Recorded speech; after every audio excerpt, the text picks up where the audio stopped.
Buenas tardes a todos. Nos encontramos en el segundo día de la Semana de la Familia. Ayer reflexionamos sobre el contexto actual en relación a las redes que usamos y el impacto en la subjetividad de nuestros hijos.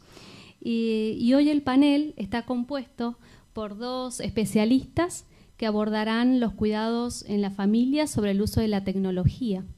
Ellos son Ana Diorio, ingeniera informática por la Universidad FASTA y especialista en gestión en la tecnología y la innovación por la Universidad Nacional de Mar del Plata. Es directora del InfoLab, Laboratorio de Investigación y Desarrollo de Tecnología en Informática Forense. Es perito informático en el Ministerio Público de la Provincia de Buenos Aires, Departamento Judicial Mar del Plata. Es directora académica de la especialización en Informática Forense de la Facultad de Ingeniería de la Universidad FASTA, docente, investigadora e integrante del equipo de Internet Sana de nuestra universidad. Bienvenida, Ana, es un placer contar con vos en este panel.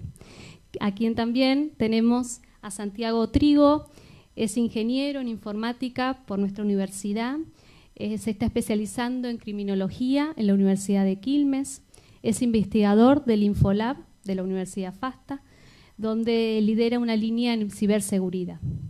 Es director de la carrera en la licenciatura en ciberseguridad de la Universidad FASTA, es docente de nuestra universidad y de otras universidades. Es analista, investigador digital en el Ministerio Público Fiscal de Mar del Plata y referente en investigación digitales del Ministerio Público Fiscal de la provincia de Buenos Aires. Muchísimas gracias a ambos por estar presentes en esta tarde, poder compartir sus conocimientos para todos los padres, madres, docentes que estamos al cuidado de nuestros hijos, niños, niñas y adolescentes. Muchísimas gracias. Bienvenidos. Bueno, les queremos dar las gracias a los que están también conectados de manera virtual y a los que vinieron para trabajar en estas temáticas que son tan importantes para las instituciones y también, por supuesto, para las familias. Les quería comentar que nosotros venimos trabajando dentro de la línea de Internet Sana. Empezamos a trabajar en el año 2012, hasta que finalmente en el año 2023 Internet Sana se transformó en una línea de investigación de la Universidad FASTA directamente. Empezó siendo una línea de trabajo de la Facultad de Ingeniería, luego lo adoptó el InfoLab como su línea de responsabilidad social. Ahí nos incorporamos Santiago y yo. Y bueno, y finalmente hoy es una línea de la universidad, por lo que nos parece sumamente importante reconocerlo, ya que trascendió a la Facultad de Ingeniería y pasó a ser algo que es de interés de toda la universidad. Cuando hablamos de este título que nos pareció tan apropiado, cuando Siglos nos convoca el término de familias enredadas, nos parece importante hablar de lo que es la socialización digital, ¿no? y entenderlo desde ese lugar. ¿Por qué? Porque todos los que somos padres y también somos docentes, entendemos que hay un concepto que es la socialización de nuestros hijos, ¿no? Y en esa socialización, la mayoría de nosotros, por lo menos los que no somos nativos digitales,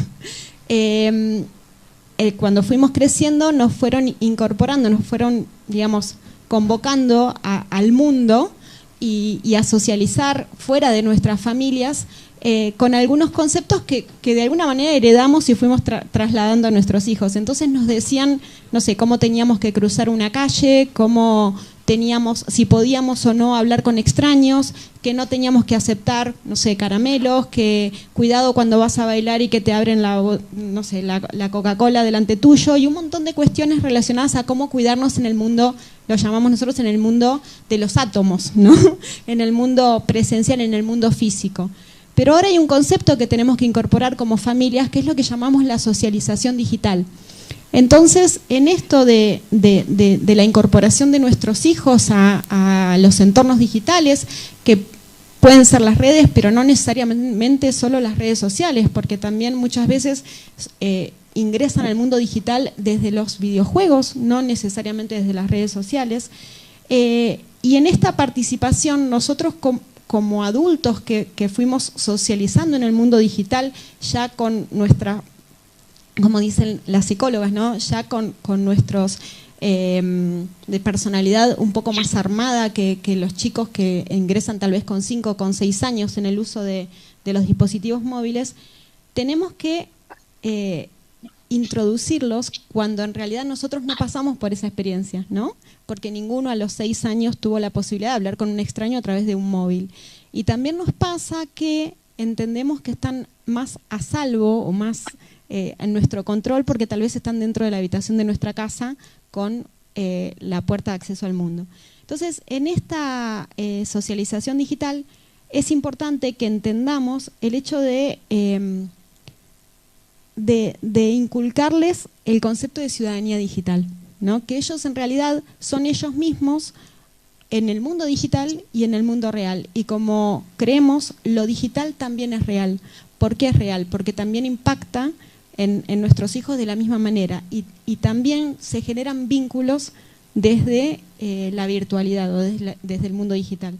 Esto es una anécdota, ¿no? Pero a ustedes seguramente les ha pasado que estuvieron en pandemia, conocieron a, no sé, a otro investigador en el trabajo, conversando durante muchos años con alguien desde la virtualidad y de repente después de 4 años los conocen y parece que se conocieron de siempre, o sea, ni se acordaban que nunca se habían visto presencialmente. Me pasó la semana pasada.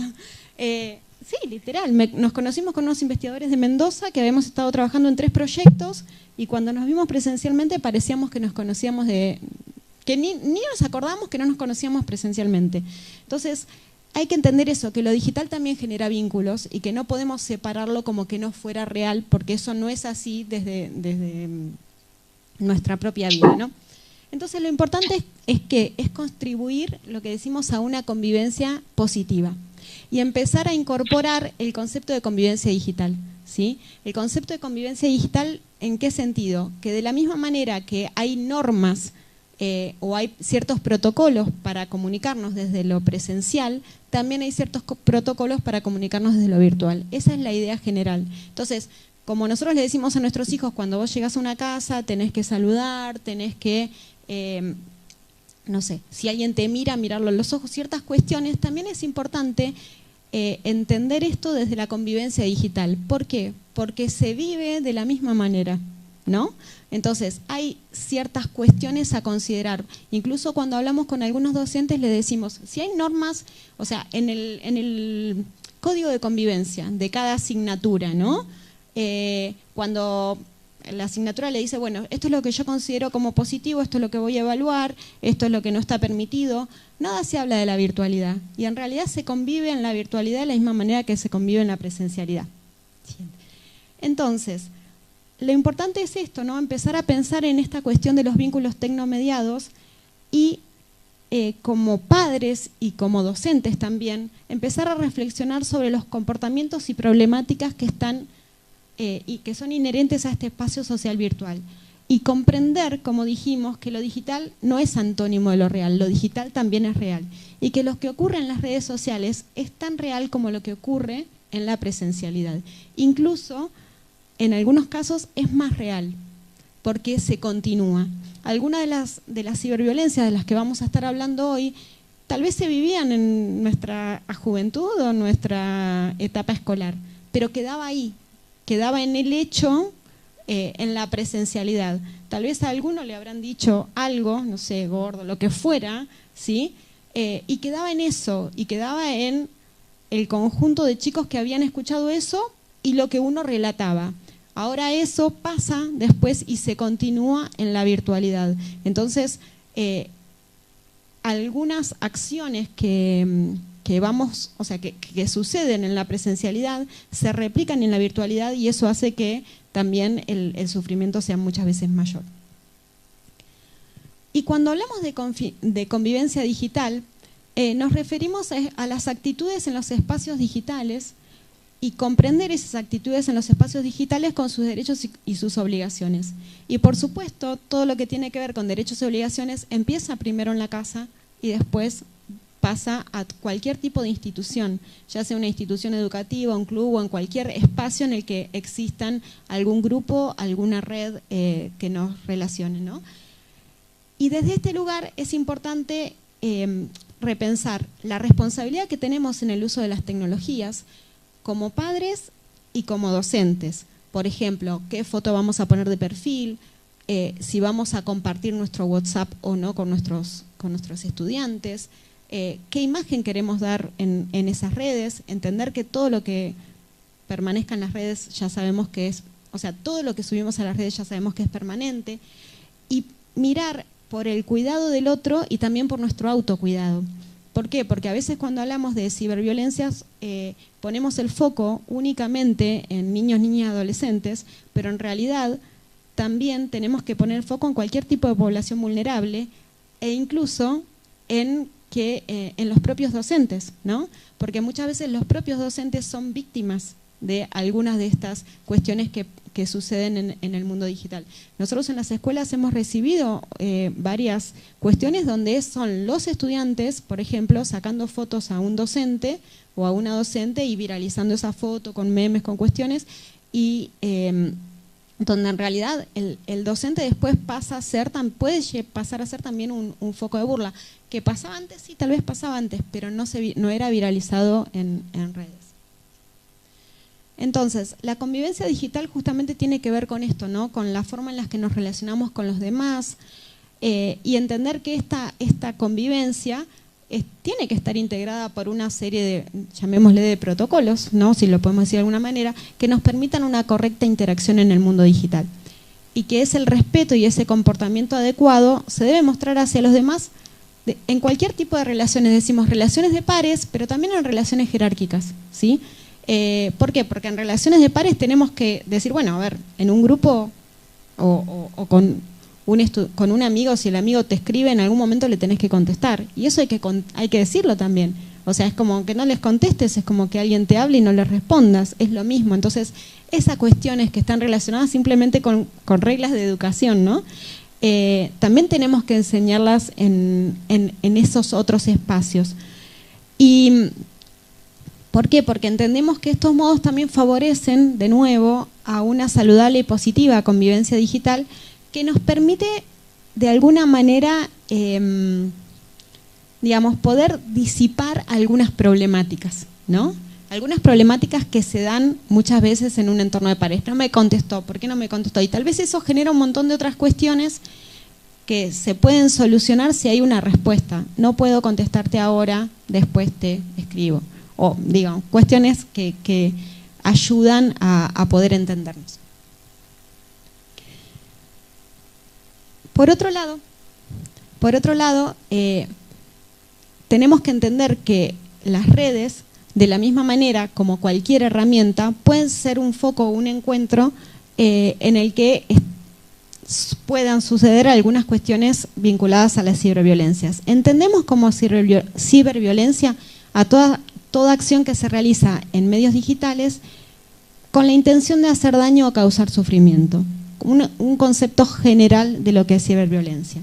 Ahora, estas ciberviolencias que justamente generan sufrimiento, algunas constituyen delito y otras no constituyen delito, pero son prácticas que vulneran. Y cuando nos referimos a prácticas que vulneran, nos referimos a que pueden causar daño o sufrimiento sin necesidad de que sean específicamente penadas por la ley, ¿no? Algunas de las prácticas que vulneran, que nosotros seleccionamos para conversar en el día de hoy, tienen que ver con el sharenting, el sexting, algunas situaciones que se dan en los clanes de videojuegos, la brecha digital, el ciberbullying y la suplantación de identidad. ¿Por qué empezamos con sharenting? Porque es, digamos, donde no se puede elegir, ¿no? Porque uno puede elegir la imagen, digamos, que las redes tienen de nosotros, pero no podemos elegir lo que nuestros padres hicieron con las imágenes que las redes tienen de nosotros. Y justamente el sharenting es esta acción de subir imágenes o videos de nuestros hijos en internet. Bueno, el caso paradigmático es Mirko, ¿no? El hijo de Marley, que directamente tiene redes sociales y tiene filmaciones de absolutamente todo lo que hizo, prácticamente desde que estaba en la panza de su mamá. ¿Por qué? Ana, disculpen. Ahí se estaban pasando las diapositivas, disculpen. No estaba estático. Gracias. Bien. ¿Por qué nos parece importante hablar del sharenting? Porque es una responsabilidad paterna, ¿no? Y es un comportamiento que crea una huella digital del otro sin su consentimiento. Y también nos puede poner a riesgos en internet. Digamos, a todos nos debe haber pasado cuando llegamos a la adolescencia, una imagen nuestra, que nuestros padres la muestran con orgullo y a nosotros no nos gusta. Cualquiera. Con no sé, con los cachetes colorados o lo que fuera que no nos gusta. Llenos de comida, nuestro primer baño, cuestiones así que como adolescentes no nos gustan, que no mostraríamos, pero nuestros padres lo hacen orgulloso. Imagínense que esas imágenes hoy, las de ustedes, estén en redes y que la hayan compartido y la hayan visto millones y millones de personas, como le pasa al hijo de Marley, ¿no? Más allá de eso, que digamos puede ser algo gracioso, que en realidad gracioso para los padres, pero no gracioso tal vez para la persona que es la fotografiada, también es cierto que algunas imágenes que tienen que ver con torsos desnudos pueden ser, pueden ser detectadas y al ser detectadas esas mismas cuentas podrían llegar a ser bloqueadas, las imágenes bloqueadas, o incluso iniciar algún tipo de causa penal, ¿sí? ¿Por qué? Porque tiene que ver con una imagen de desnudo que es distribuida a través de las redes. Bueno, nosotros tenemos un caso que es bastante conocido, o por lo menos nos ha tocado intervenir en ese caso. Lo conocemos donde unos chicos estaban jugando un día de verano, algo similar a eso. Se empezaron a sacar fotos, el padre tenía sincronizadas las imágenes con el Google Fotos y eso obtuvo un reporte al NSMC, el NSMC es el National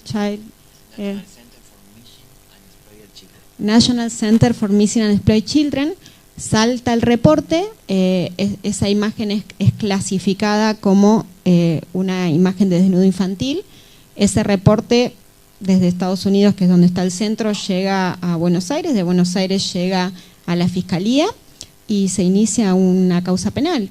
Y cuando se llega se produce un allanamiento, etcétera, etcétera, y finalmente el padre, imagínense, la familia no entendía nada y en realidad eran los chicos que estaban jugando con el celular sacándose fotos. Entonces, cuando hablamos de compartir fotos de chicos y cuando hablamos de darle el teléfono a nuestros hijos, tenemos que pensar también en este tipo de cuestiones. Entonces, algunas recomendaciones si queremos igual subir fotos de nuestros hijos. Podemos hacerlo en forma privada, tal vez a través de un mensaje directo o en grupos con las familias que realmente queremos hacerlo. Si nuestros hijos son más grandes, preguntarles, ¿no? Preguntarles si les parece, ¿te gustaría que yo suba esta foto? Por ejemplo. Nosotros decimos que también es importante verificar la configuración de privacidad de nuestras propias redes, ¿no? ¿Quiénes pueden acceder? Porque generalmente decimos, no, nuestra cuenta es privada. Pero después nos damos cuenta que en esa cuenta privada hay un montón de gente que tiene que ver con cuestiones laborales y no con cuestiones estrictamente personales, que están viendo las fotos de nuestros hijos. Entonces, bueno, tener algún tipo de control de nuestras propias redes como padres, como familias, y tal vez poder, no sé, dividir en grupo o elegir con quién compartimos, no subir fotos de menores desnudos. Menores, os decimos, da igual sea bañándose en la playa o de un recién nacido. O sea, fotos de playa también. Nosotros conocimos casos de gente que, una persona que le saca la foto a su marido, que tiene, digamos, todo lo que es el torso de arriba desnudo, con su hijo que no se veía la mallita. O sea, uno ve esa foto y pareciera que el chico también estuviera desnudo, igual que el padre. Digamos, el padre se supone que está con malla, ¿no? Y la foto fue bloqueada y reportada automáticamente por las redes, por ese tipo de fotos. O sea, son pequeños detalles que a veces es importante. Algo que también consideramos es no dar pistas que puedan geolocalizar a los niños. Algo que es básico, pero que tiene que ver incluso, a veces uno no lo tiene en cuenta, pero cuando saca una foto que no estén los logos del colegio o de los clubes de fútbol, tal vez que no haya algún cartel identificatorio, no sé, por ejemplo, el obelisco se supone que sabemos dónde es, pero digamos, otros carteles que indiquen dónde puede, cuál es el ámbito en el que se desplaza el chico. Y por supuesto, si las imágenes no son solo de nuestros hijos, sino que aparecen también otros menores, pedir autorización para compartirlas, ¿sí? Ya me fui. Ahí está. Sexting. ¿Me fui? Sexting. ¿El sexting qué es? Es la acción voluntaria de una persona, sea un adolescente o un adulto, de enviar imágenes o videos íntimos a otra persona, ¿sí? ¿Por qué es importante esto? Porque hoy es una práctica que puede ser habitual entre los jóvenes y por supuesto entre los adolescentes. Puede ser habitual entre los adultos también, pero eso ya es responsabilidad del adulto. Nosotros como padres, digamos que lo que nos importa es la integridad de nuestros hijos. Esta práctica en sí no es un delito, ¿no?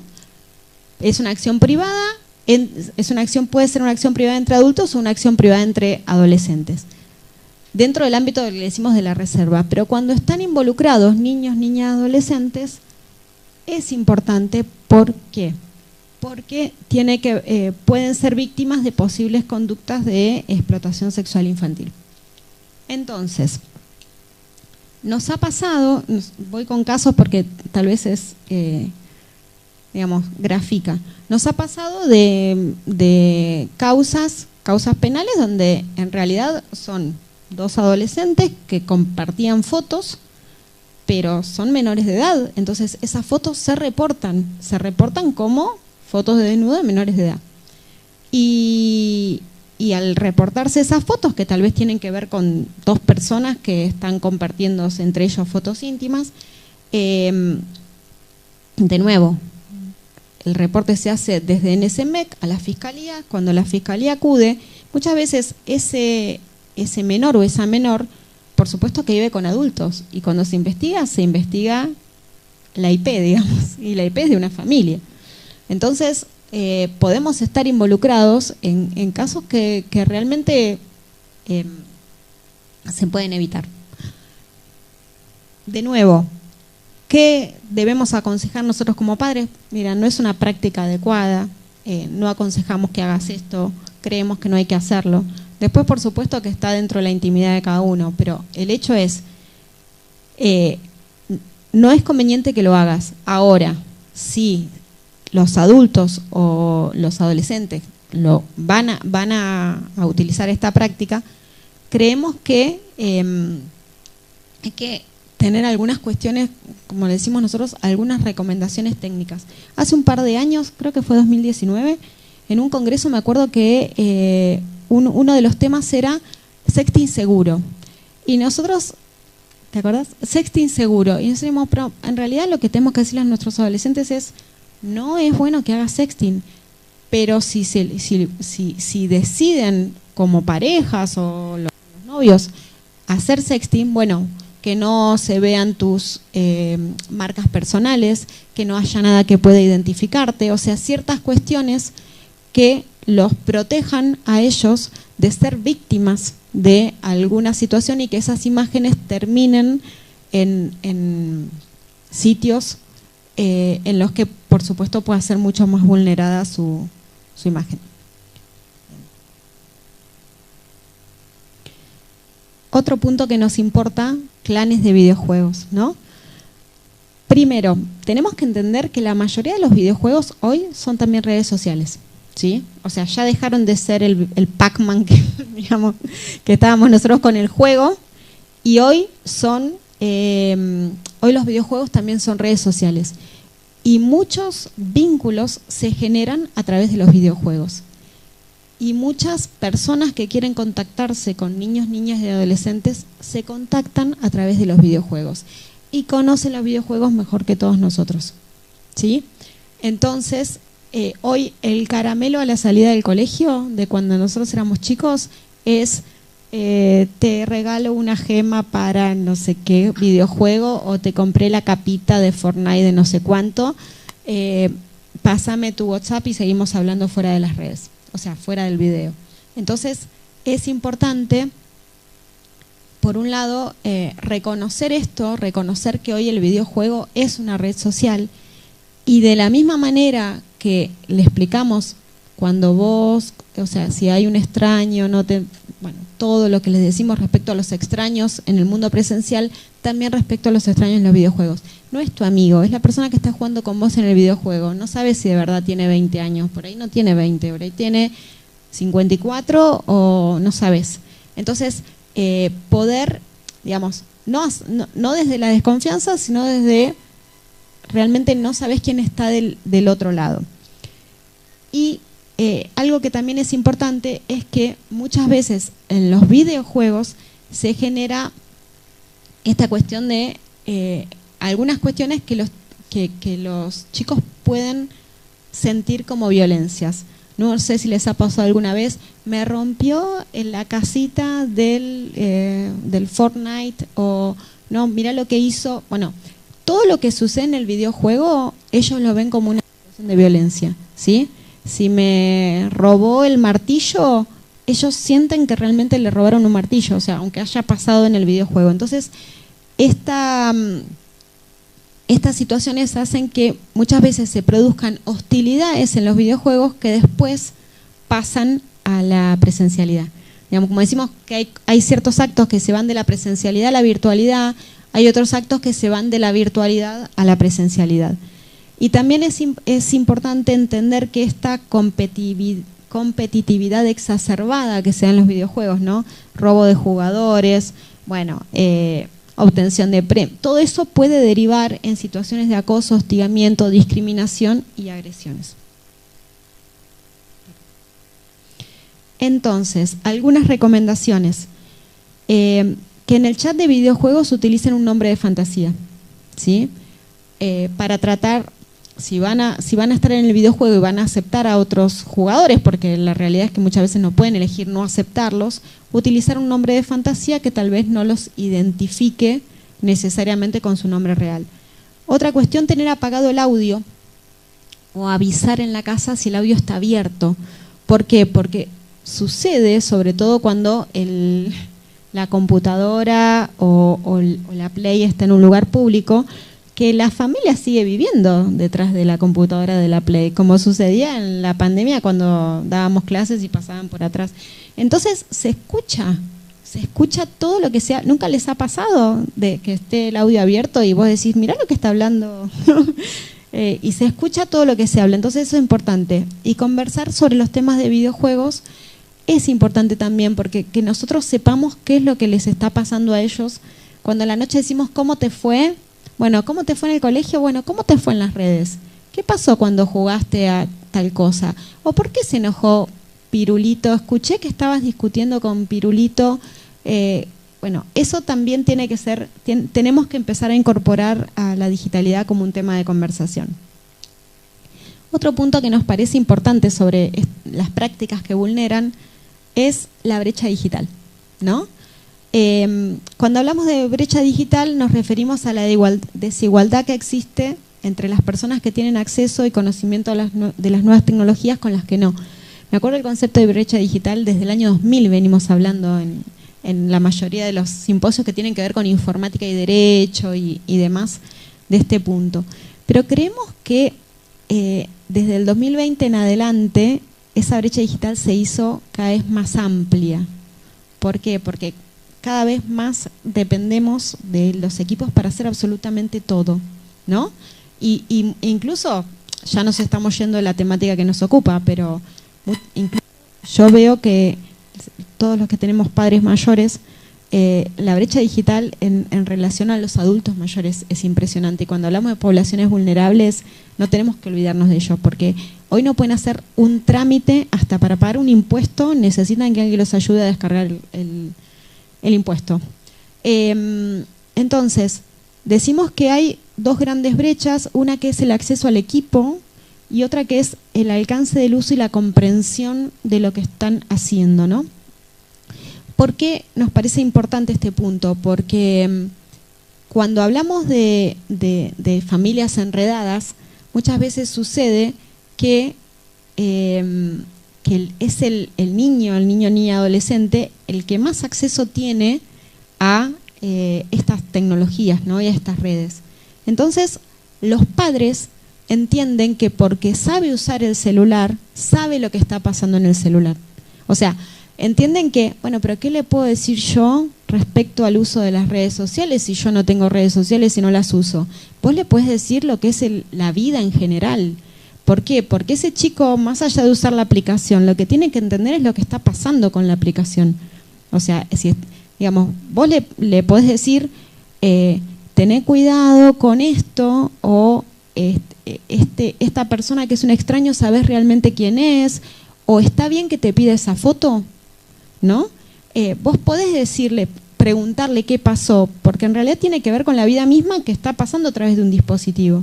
Entonces, el hecho de que desconozca el uso de la aplicación no significa que como padre no puedo ser un referente sobre lo que está sucediendo con ese vínculo, independientemente de por qué medio está pasando, ¿no? Algunas cuestiones que consideramos importantes en esto es formalizar la educación en los cuidados que deben tenerse al momento de utilizar las redes sociales, entender que las redes tienen que ver con vínculos entre personas. Y puede ser hoy una red social, mañana puede ser otra cosa. Eso tiene que ver con vínculo entre personas y entenderlo desde ahí y entender el concepto de lo que es privado, de lo que es íntimo y de lo que es público. Creo que si podemos explicarles eso, ya les dijimos todo. Esto es privado, esto es íntimo, esto es público. Y como padres tal vez ir por ese lado, ¿no? Que cada servicio en línea que se utiliza brinda una configuración de seguridad y privacidad. Entonces, explicarles esto y explicarles que ellos pueden decidir qué quieren publicar y qué no. A veces cuando íbamos a los colegios les decíamos, si yo te digo que mañana vamos a hacer una gigantografía de esta foto y que lo van a poder ver todos los que pasan por la Avenida Independencia, ¿te gustaría? No. Bueno, esa foto está pública en tu perfil. O sea que no solo todos los que van por la Avenida Independencia, sino todo el universo que busque tu nombre puede ver esa foto en redes. Entonces, a veces cuando uno los lleva a otro contexto, entienden al que nos referimos cuando hablamos de público, que cualquiera lo puede ver, no importa quién. Y que para que estas configuraciones sean útiles tenemos que revisarlas, le decimos siempre, y actualizarlas periódicamente. ¿Por qué? Porque van cambiando.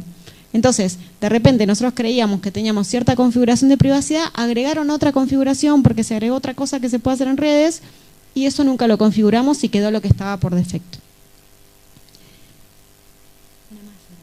Sí.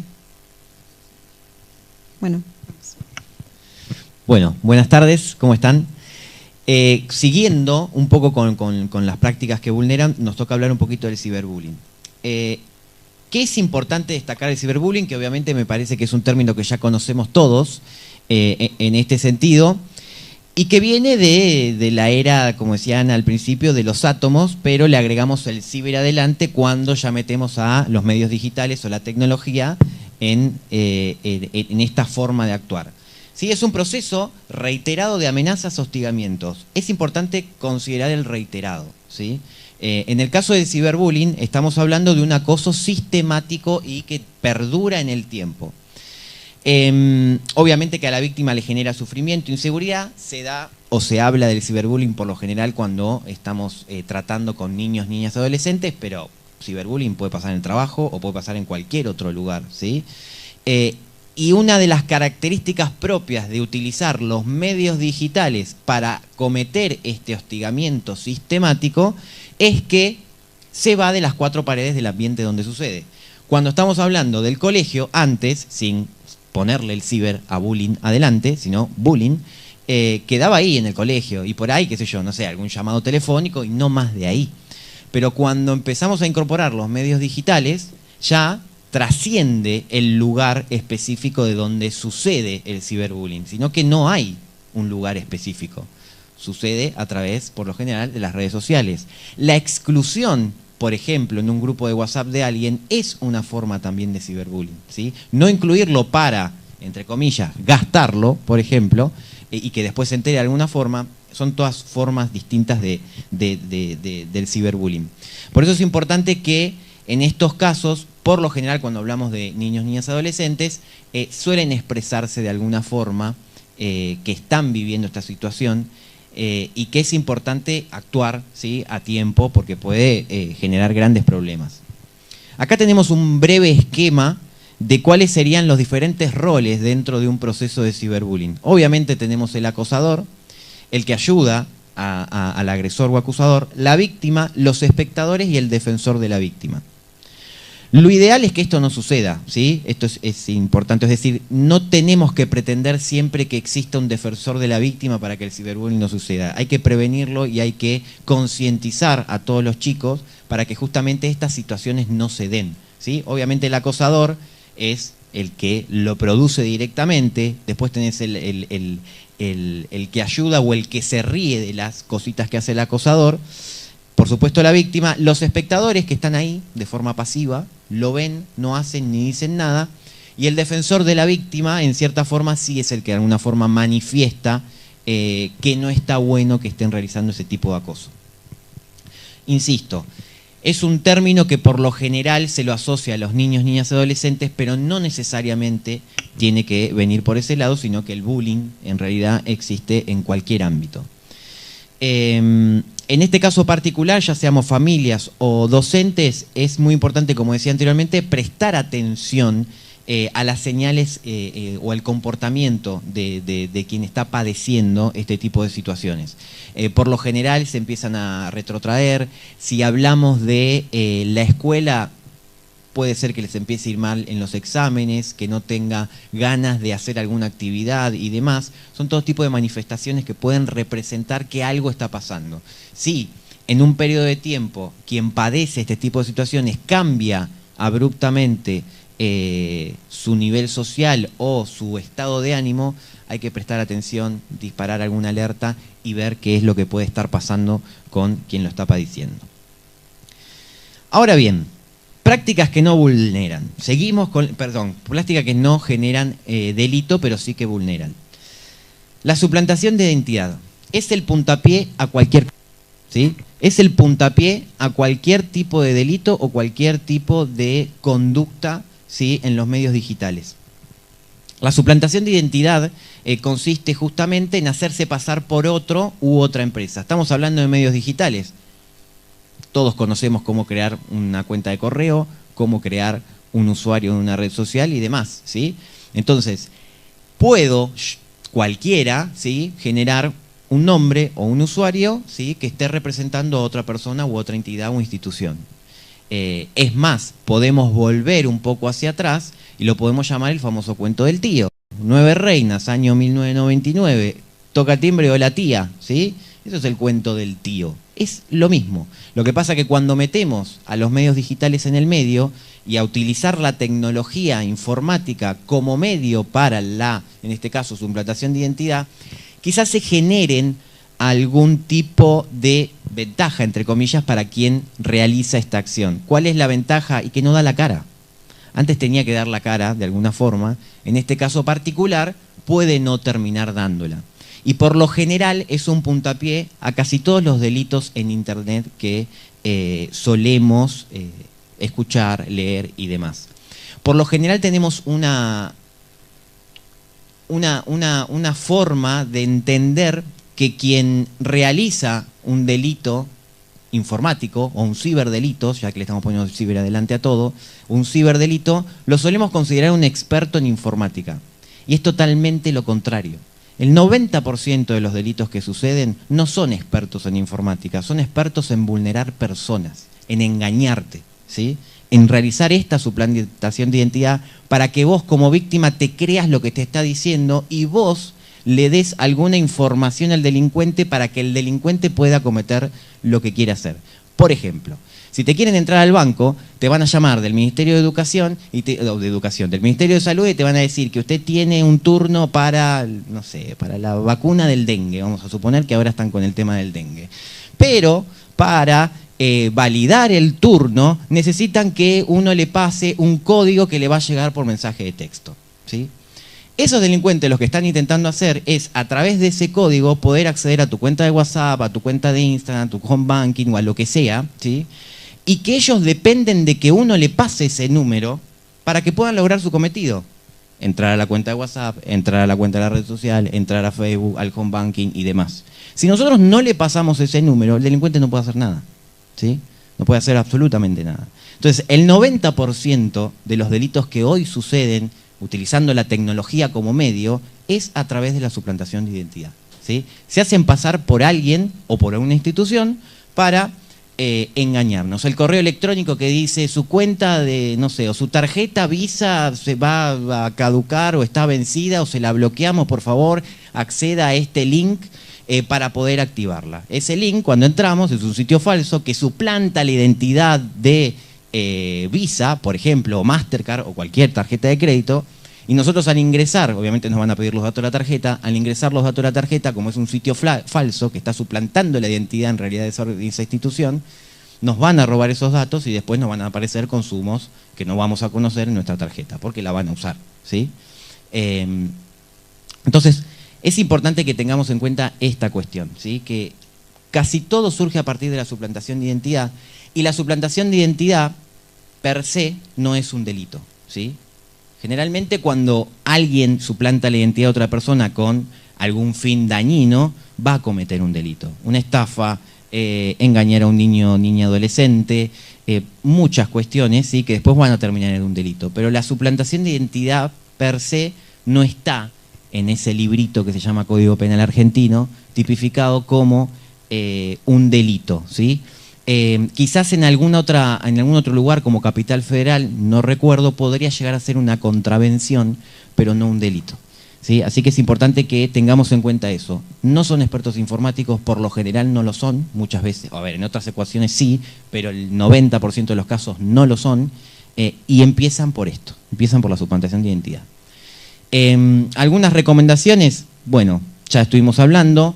Tenemos que tener mucho cuidado en general de los datos que brindamos, ¿sí? Es importante que si me llaman del banco y me piden un número o algo, no le demos nada, ¿sí? Si nos genera dudas, somos nosotros los que vamos a iniciar la comunicación posteriormente y llamar a los canales oficiales, o comunicarse, mejor dicho, con los canales oficiales de esa institución para hacer la consulta, ¿sí? Siempre la comunicación tiene que salir a partir de nosotros, ¿sí? No al revés para dar un dato, ¿sí?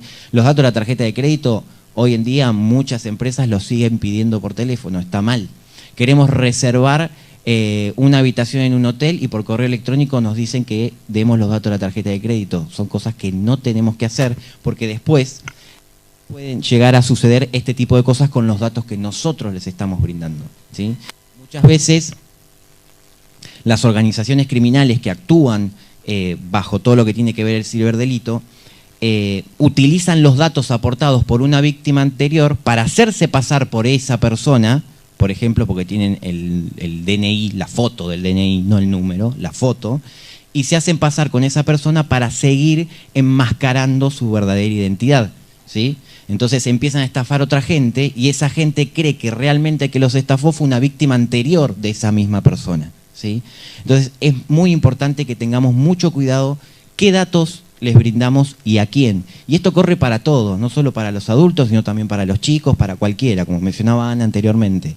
Tenemos que tener mucho cuidado con la información que brindamos hacia Internet, que dejamos expuesta. Por eso es muy importante conocer dónde nos estamos manejando, en qué redes sociales nos manejamos, cómo son las formas de privacidad de esas redes sociales. Cuando nosotros creamos una cuenta, ya sea un niño ni adolescente o nosotros mismos, hay algo que nosotros nunca le damos bolilla que se llama acepto los términos y condiciones. Generalmente, en ese tilde que nosotros ponemos y le damos a aceptar, esa empresa o esa institución o esa red social nos dicen todo lo que hacen con nuestros datos y cuáles son las formas de resguardar nuestros datos, ¿sí? Nosotros no leemos nada de eso, ¿sí? Y es un contrato que estamos aceptando y que no nos podemos decir después, yo esto no lo sabía, ¿sí? Entonces es muy importante que en el mundo donde nos manejemos, como sabemos muy bien cómo manejarnos en el mundo físico, bueno, también tenemos que conocer cómo manejarnos y cuáles podrían ser los riesgos de actuar en este mundo digital, ¿sí? Porque muchas veces lo descuidamos, un poco lo que decía Ana anteriormente, a partir del 2020 no nos quedó otra. Marzo del 2020, si queríamos hacer algo, teníamos que recurrir sí o sí al medio digital. un trámite pavo que antes íbamos, hacíamos una cola de 4 horas, que nos gustaba hacer esa cola de 4 horas, bueno, ahora tuvimos que hacerlo de manera digital a través de un medio digital. Entonces, si nosotros no sabemos cómo operar ahí, o por ahí no pedimos ayuda a quien sí sepa cómo operar ahí, podríamos estar ante un problema, ¿sí? Y también pasa un poco con los chicos, ¿sí? Es por eso importante, como decía Ana, fomentar el diálogo entre los adultos, la familia y los chicos, para que justamente el chico pueda confiar en que nos va a poder contar algo de lo que está realizando en los medios digitales y nosotros vamos a poder guiarlo de alguna forma. Ahora bien, a partir un poco de las cosas que comentó Ana anteriormente, que prácticas que vulneran pero no constituyen un delito, pueden surgir delitos, ¿sí? Como puede ser el sextortion o extorsión sexual, la difusión de imágenes desnudos de menores con intencionalidad y el grooming. Acá enfocándonos específicamente a los niños, niñas, adolescentes, ¿sí? Sacamos todo lo demás que estuvimos comentando un poquito anteriormente. Ahora a ver, sextortion. Sextortion puede partir por el sexting, ¿sí? Es cuando extorsiono a alguien, en este caso vamos a suponer un niño o niña, para que me siga enviando o me envíe contenido sexual y que el delincuente no realice una acción, ¿sí? Por no enviársela. Entonces el delincuente se empieza a hacer de contenido sexual, en este caso de menores, para después, por ejemplo, distribuirlos. Pero puede partir a partir del sexting. Si yo o si alguien se está chateando y no conoce a esa persona, o sea, no sabe o no se dio cuenta de que en realidad tiene que saber quién está detrás de un usuario al cual le va a compartir una imagen íntima, puede ser que ese usuario esté suplantando la identidad de alguien, lo esté engañando a ese niño para que le envíe una foto y luego empezar a extorsionarlo para que le siga mandando más fotos porque si no, publica la foto, por ejemplo, ¿sí? Entonces ahí es donde empieza a constituirse la extorsión sexual. Esto sí, obviamente, es un delito, ahí tienen los artículos, no me voy a meter en eso, pero bueno, tengan en cuenta que esto puede surgir. La extorsión sexual, tenemos que, en cuanto a las recomendaciones, tenemos que comprender que el agresor puede hacerse este contenido íntimo, tenemos que tratar de evitar o de controlar siempre que no suceda esta situación. Como dije anteriormente, hacer sexting de manera muy voluntaria podría llegar a generar esto. Entonces las recomendaciones del sexting valen ¿para qué?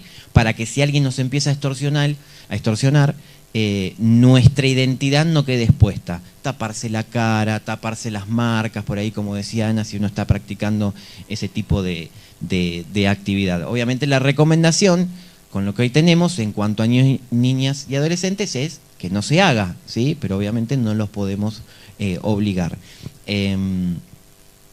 Y siempre hay que tener en cuenta todo esto también que mencionaba Ana, que se puede esto distribuir, que se puede subir automáticamente a la nube si no tenemos el control necesario de qué es lo que podemos sincronizar en la nube y qué no.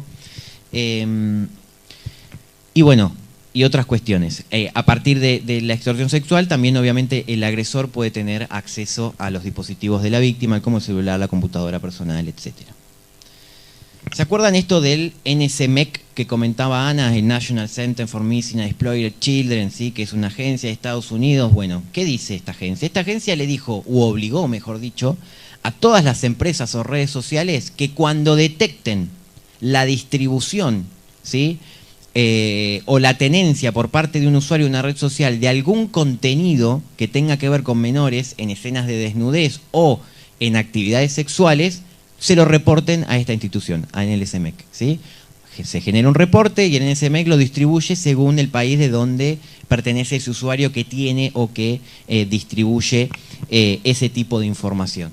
Cuando eso, la vueltita es esa, llega a Buenos Aires, y Buenos Aires cuando, si es de Argentina, si el usuario, mejor dicho, pertenece a Argentina, llega a Buenos Aires y Buenos Aires lo distribuye a la provincia que corresponda. Entonces, la difusión de imágenes desnudas de menores con intencionalidad tiene que ver con eso, con tener, publicar, producir, financiar, distribuir, comerciar, facilitar, divulgar por cualquier medio, generalmente obviamente internet, imágenes o videos de menores de 18 años dedicados a actividades sexuales explícitas, ¿sí? Básicamente es eso. Hay que tener también cuidado que están todos los delitos que estamos mencionando relacionados entre sí, ¿sí? Puede ser que un delincuente intente extorsionar ¿para qué? Para publicar o para distribuir también ese material que está obteniendo de los menores. ¿Por qué lo quiere distribuir? Porque los sitios de material de abuso sexual infantil, mal llamado o pornografía infantil, o los sitios de pedofilia, lo que quieren es que el que quiera ingresar a ese portal para acceder al material aporte material nuevo para que justamente ese portal se vaya nutriendo. Entonces, muchas veces tiene que el delincuente o la persona que quiere acceder a ese tipo de información necesita extorsionar o generar algo con un menor para que ese menor le aporte el contenido que está necesitando para poder ingresar a ese portal que se lo está solicitando. Entonces es como una cadena que se van relacionando los delitos unos a otros. Y obviamente la difusión tiene que ver con la distribución de este tipo de material. En este caso particular, si nosotros, ¿sí? O alguno de nosotros llega a recibir involuntariamente este tipo de material, obviamente hay que denunciar y eliminar el material. Ahora bien, como decía Ana, hay que tener cuidado en cómo utilizamos los medios digitales para que no se genere ese famoso reporte y se nos tilde de difusión de material de abuso sexual infantil. ¿Por qué? Porque si yo saco una foto, si bien después las fiscalías investigan y se dan cuenta si tiene lugar ese reporte que llega o no, pero en el medio pasó por Buenos Aires, por el NSM, que lo vio medio mundo a todo ese reporte, entonces hay que tener cuidado en cómo controlamos y qué dejamos que las redes sociales vean de nosotros, o la nube misma vea de nosotros. Si Google Fotos nos chupó una foto del teléfono, porque nosotros teníamos sincronizado y nosotros no nos dimos cuenta, y le sacamos a nuestro bebé y demás desnudo, donde Google podría interpretar que es con fines sexuales y demás, bueno, el reporte se va a generar y después posteriormente va a quedar sin efecto, porque la Fiscalía cuando empieza a investigar se da cuenta que corresponde a un error involuntario de la persona que... Pero la foto de nuestro hijo, por ejemplo, pasó por medio mundo, tal cual. Va a la red social a esta organización lo manda para Buenos Aires lo manda para la provincia que corresponde y posteriormente a la ciudad que corresponde. Entonces sí, es verdad, lo vio todo el mundo, sí. Pero por eso hay que tener cuidado, justamente esto de saber qué pasa, por ejemplo, algo tan pavo como qué pasa cuando yo saco una foto con la cámara del teléfono, ¿sí? ¿Qué pasa cuando sucede eso? ¿Qué se puede ver de esa foto aunque yo no la comparta voluntariamente en una red social? Bueno, si por ejemplo la tengo sincronizada con Google Fotos o con Apple, por ejemplo, si tengo iPhone, bueno, se va a sincronizar y no es que hay alguien que está viendo todo lo que se sincroniza, sino que son sistemas, pero se va a intentar detectar si esa foto de qué es, por ejemplo, cuántas personas hay. Después cuando, por ejemplo, no sé si les pasó que Google a fin de año nos hace un recuento de con las personas que estuve, me identifica las caras y demás.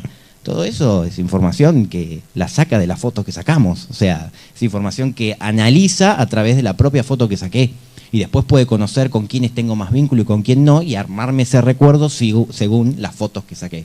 Entonces por eso es importante que tengamos en cuenta por ahí qué pasa con algo tan pavo por ahí cuando sacamos una foto.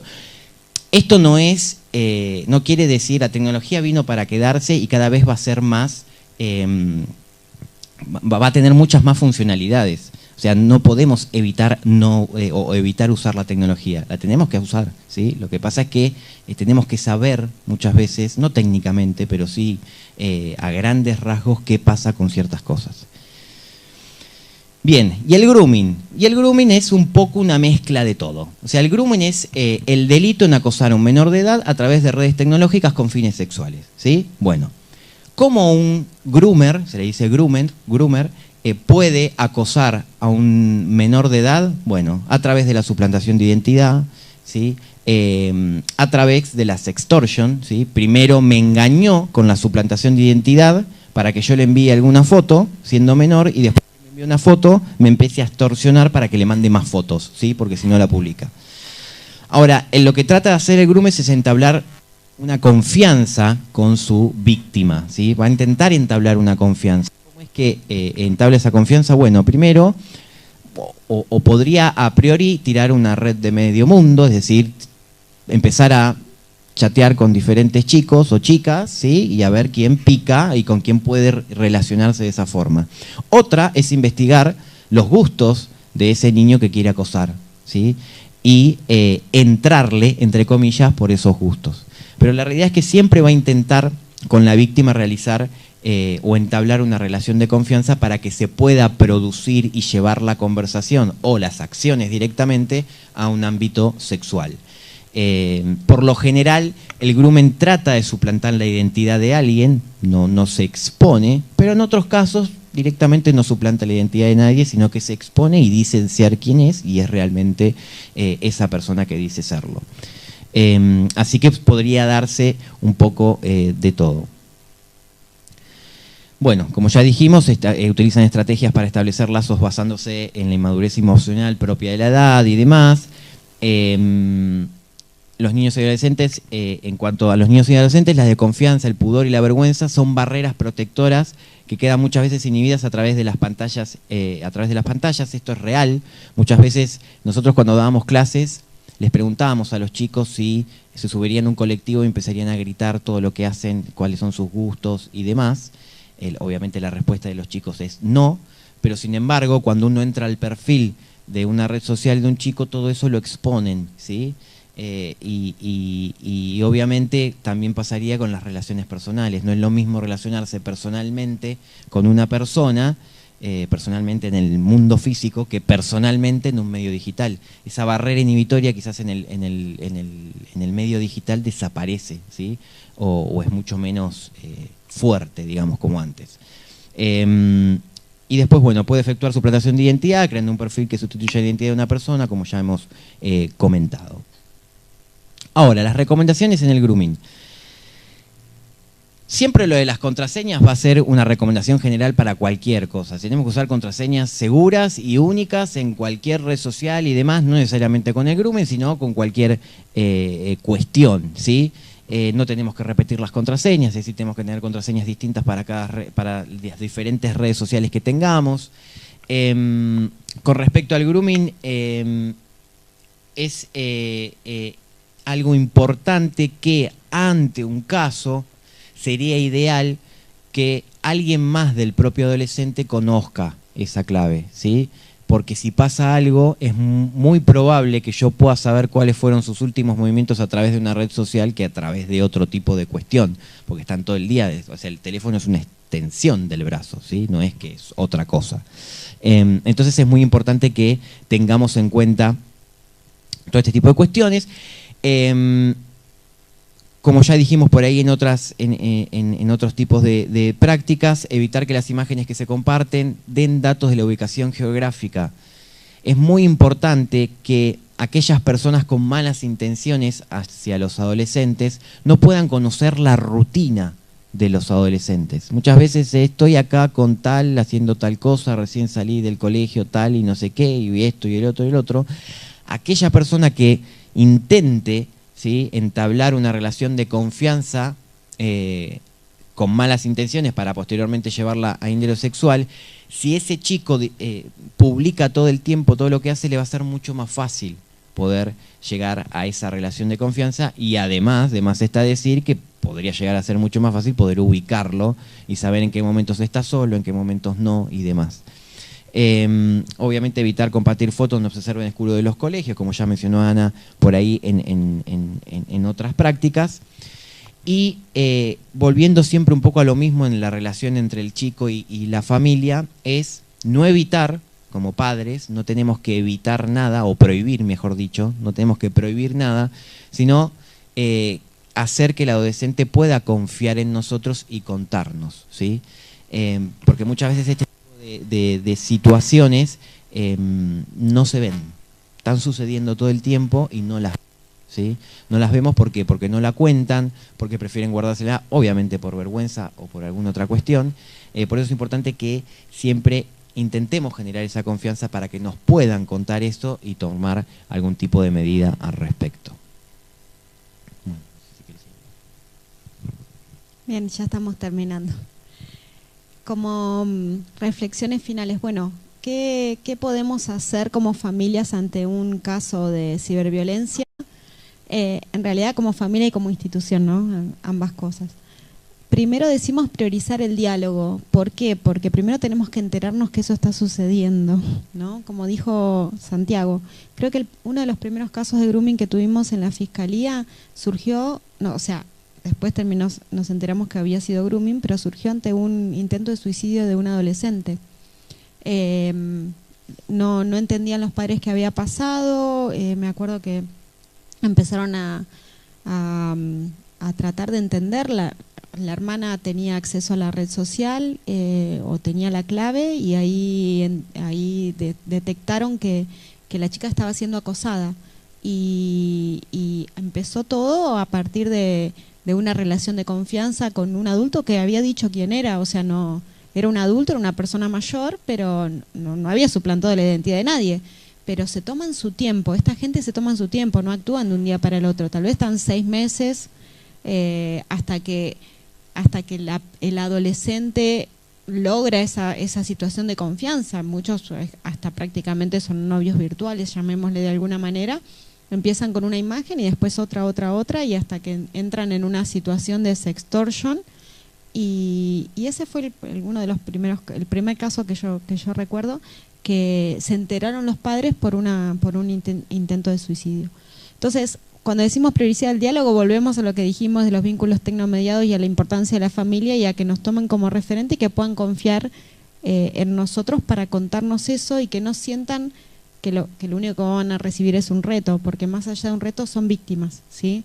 Han cometido algún error, compartieron una foto, pero terminan siendo víctimas de un acosador que tiene digamos, de alguien que ya es un maduro intelectual y que en algunos casos, hasta incluso cuando hacemos algunas investigaciones, nos llama la atención el grado de perversión de estos personajes, ¿no? Manuales de cómo interferir en la mente de los adolescentes, cosas que son feas. Bueno, lo que decimos es jerarquizar su escucha frente a cualquier otro objetivo o función que cumplamos. Parece algo sencillo, ¿no? Pero tratar de entender que escucharlos y estar es importante. Y por supuesto que evaluar, ¿no? En general si hay riesgo inminente, y si hay riesgo inminente, esto es más para las instituciones, intervenir inmediatamente, ¿no? Bien. Y otro punto que como cierre es promover y prevenir. Y aquí es la herramienta más poderosa para la intervención, debe estar basada primero en una escucha activa. Decimos junto a la mirada atenta del docente, recién hablábamos con Santiago, bueno, la mirada atenta del docente y la mirada atenta de la familia, ¿no? Porque a veces uno piensa solo en que, ¿por qué incluimos a los docentes y estamos hablando de las familias? Porque muchas veces lo que buscan, por lo menos en los casos que nosotros conocemos, buscan un adulto referente. Y a veces ese adulto referente, porque las familias están tan ocupadas, termina siendo el docente, termina siendo el profesor de educación física, el profesor de informática o el preceptor. Es como que, ¿por qué? Porque ante esa situación de ciberviolencia, generalmente los adolescentes confían primero en sus pares. Entonces estas cosas se hablan en las escuelas, en los clubes, en los grupos, ¿no? Entonces los padres estamos siempre ocupados procurando darles lo mejor, como decía en su momento el presidente de Uruguay, que no me acuerdo el nombre, pero lo escuché hace poco. Los padres están preocupados prefiriendo darle lo mejor que le están quitando lo mejor que son ellos mismos, ¿no? Entonces, ¿qué es lo mejor? Y acá nos estamos yendo a otro tema. pero lo recuerdo, bueno, no me acuerdo el nombre, era el presidente de Uruguay. No, el anterior, el que era viejito, Mujica. Bueno, claro. Hace poco lo escuché y yo digo, qué lindo lo que dijo. Pero bueno, entonces en realidad es un trabajo conjunto, porque muchas veces ese adulto referente en el que pueden confiar para contarles lo que les está pasando en las redes no es la propia familia, sino que es el colegio. Y de esta forma, decimos, se podrá intervenir de manera temprana y contener una posible situación de violencia, porque a veces con la prevención, con el diálogo, podemos evitar que llegue a más. O sea, hubo una difusión no consentida, uno siempre dice, lo que vos enviaste ya no es tuyo, pero yo se lo mandé solo a Juan, no importa. Juan reenvía al que se le antoja, lo sube a su estado, lo publica en las redes, hace lo que quiera. Yo siempre le digo, le hago una gigantografía con tu cara y la cuelga en Edison y 12 de octubre. Es así, o sea, vos lo enviaste, dejó de ser tuyo. Ya está, no importa a quién se lo enviaste. Y bueno, eso es todo por ahora y quedamos atentos a preguntas. Muchas gracias. Muchísimas gracias, Ana y Santiago, por su disertación. Nos abren a un mundo, los que tenemos hijos pequeños, también, ¿no? Para prevenir, sobre todo, y los que ya tienen hijos con estos desafíos. Se escuchaban por acá los comentarios también. Y habían algunas preguntas que por ahí son más para nosotros los papás, pero bueno, las hacemos también. ¿Dónde almacenar las fotos que sacamos a nuestros hijos del celular? Google Fotos no es seguro. ¿De qué manera guardar esas fotos? Utilizada la inteligencia artificial.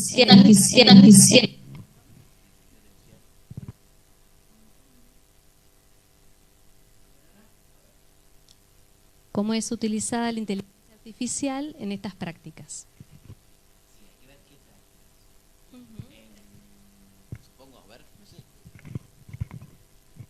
Sí, a ver, la inteligencia artificial es otro de los términos que también, o de la tecnología que vino para quedarse. ¿Cómo se utiliza? Como puede ser utilizado un cuchillo. Un cuchillo se puede utilizar para cortar comida, que es el fin por el cual se creó, o para fines malignos. Con esto es lo mismo, es tecnología y se puede utilizar para fines buenos o malos. Cualquier cosa aplica a eso. Nadie crea algo con fines malignos, o no necesariamente, digamos, ¿no? O el general de las cosas. Entonces sigue siendo un medio. ¿Cómo se utiliza la inteligencia artificial? Bueno, se utiliza de muchas formas, ¿sí? Desde crear una persona, una identidad falsa con inteligencia artificial, que los datos parezcan reales, suplantar la identidad de alguien poniéndole la cara a otra persona y demás, como ya lo vimos muchas veces en las redes sociales y demás. Como también generando conversaciones falsas y demás. La inteligencia artificial se usa para un montón de cosas, pero también se usa para un montón de cosas buenas, ¿sí? No solamente malas. Es como que hoy en día la inteligencia artificial está en boca de todos y todo es inteligencia artificial y todo metámosle inteligencia artificial. Bueno, sí, se usa, pero también hay que controlar un poquito y tener en cuenta que simplemente es un medio, una herramienta y no es algo que tiene vida propia. O sea, Terminator no existe, ¿sí? La Skynet no nos va a invadir, digamos. Por ahora. Sí.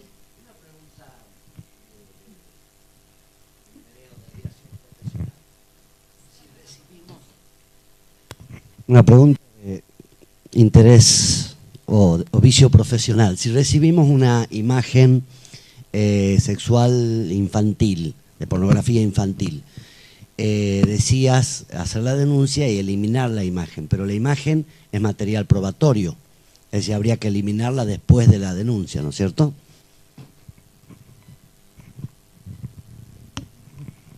Sí, claro, Silvano. Pero lo que decimos de hacer la denuncia, porque más allá, o sea, nosotros siempre decimos que todas estas imágenes son reconocidas por NSMEC, pero ya yendo a la cocina, NSMEC recibe lo que las redes sociales, que son algunas empresas, le reportan, pero muchas veces puede pasar que algo no pasa por una red social que reporta.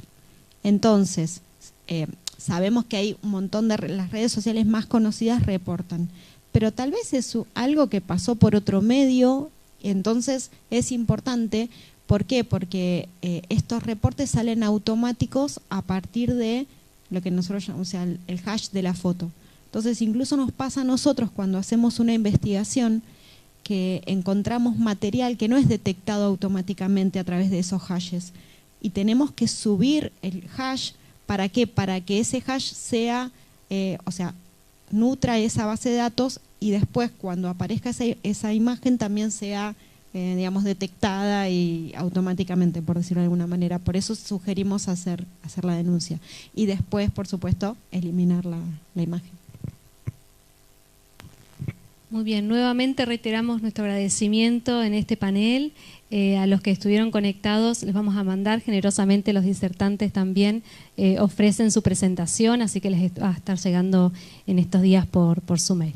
Nuevamente muchas gracias y así damos por cerrado este segundo día de la Semana de la Familia. Muchas gracias.